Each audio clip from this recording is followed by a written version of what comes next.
कथा सहित शिवलिंग का पूजन करने के बाद हम नमस्कार करते हैं, पूजन करते हैं, क्षमा याचना करते हैं, तो हम शिवपद को प्राप्त हो जाते हैं, शिवपद की प्राप्ति होती है हमें। सूर्य जी कहते हैं कि यदि नर्मदेश्वर शिवलिंग न हो अथवा धातु का लिंग भी न हो तो मिट्टी का या आटे का, गाय के गोबर का शिवलिंग बनाए, या मक्खन का शिवलिंग बनाए, या कनेर के पुष्प का शिवलिंग बना करके पूजन करें, या फल का बना सकते हैं शिवलिंग, और गुड़ का भी शिवलिंग बना करके पूजन कर सकते हैं। फिर लिखा है अन्न का भी शिवलिंग बना करके उनकी पूजा की जा सकती है। यदि आप कहें भैया हम तो स्नान कर रहे हैं और ये सब हम कहाँ से लाएं, तो लिखा है शिव पुराण में कि आप अपने अंगूठे को शिवलिंग बना करके पूजन कर सकते हैं। जहाँ बैठे वहीं पर अंगूठा काय ऐसे बना करके शिवलिंग को मान करके उसको शिव स्वरूप में और पूजन कर सकते हैं। बोले शंकर भगवान की, शिव महापुराण की जय।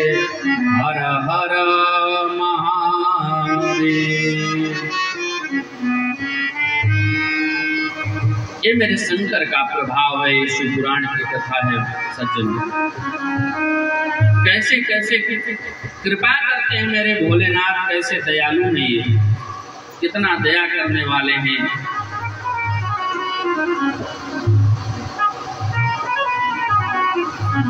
न जाने कौन से गुण पे भोले रीझ जाते हैं। ये परमात्मा की बड़ी विशेष कृपा जो हम लोग यहाँ बैठ करके कथा श्रवण कर रहे हैं। आपके पुण्य उदय हुए तो आकर के आप कथा श्रवण करने बैठे हैं, तब कहते कि पंचाक्षर मंत्र का यदि प्रतिदिन 10,000 जप किया जाए तो 3 वर्ष में मंत्र की सिद्धि हो जाती है। अगर 10,000 मंत्र हम जप करते हैं पंचाक्षर मंत्र का तो 3 वर्ष में मंत्र की सिद्धि हो जाती है। और मनुष्यों द्वारा स्थापित शिवलिंग के चारों और 100 हाथ शिव क्षेत्र कहा गया है, पुण्य क्षेत्र। और इसी प्रकार ऋषियों के द्वारा स्थापित शिवलिंग के चारों ओर 1000 हाथ पुण्य क्षेत्र कहा गया है।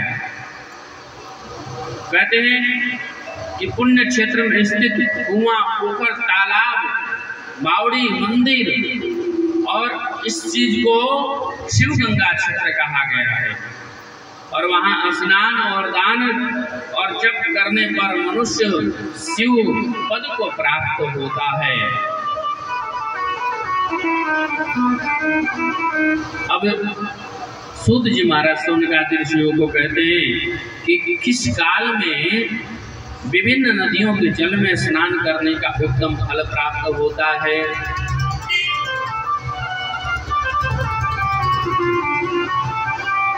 सूत जी महाराज कहते हैं जब बृहस्पति सिंह राशि में हो, उस समय बृहस्पति जब सिंह राशि में स्थित हो तो सिंह की संक्रांति से युक्त हो और भाद्रपद मास में गोदावरी नदी में स्नान करने से शिवलोक की प्राप्ति होती है।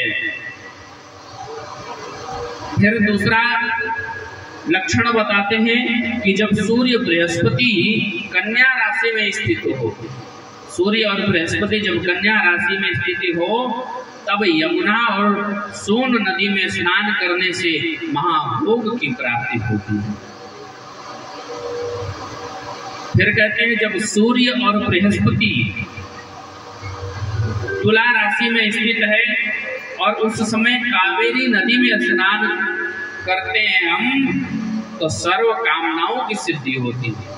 हमारी अगर कोई कामना है तो उसकी सिद्धि होती है। और माघ मास में सूर्य कुंभ राशि में स्थित होने पर फाल्गुन मास में गंगा नदी के तट पर किया हुआ श्राद्ध, पिंडदान, सत्कर्म, नाना प्रकार के वो पिता कुल और नाना कुल दोनों कुल के पितरों को तार देता है। इसलिए जब माघ मास आता है तो 1 महीने प्रयाग में माघ मेला लगता है। सभी ऋषि गण आकर के वहां स्नान करते हैं। किसी ने बोला भैया ये बताइए कि लोग जाते हैं गंगा में स्नान करते हैं, अपने पाप धुलते हैं, तो गंगा मैया किसमें जो कि पाप धुलते हैं जब सारे पाप उन्हीं में चले जाते हैं? तो वैसे तो देखो गंगा गंगा है, उनमें क्या पाप होगा। तो संतों का भाव है कि एक बार फिर गंगा जी ने कहा कि जब सारे संत ऋषि गण जब आकर के स्नान करते हैं गंगा में, तो तत्क्षण जितने पाप होते हैं वो नष्ट हो जाते हैं। वो संतों के प्रताप से, संतों के भजन पूजन मनन से हमारा जितना दोष है, जितना पाप है, वो सब मिट जाते हैं। बोलिए गंगा मैया की।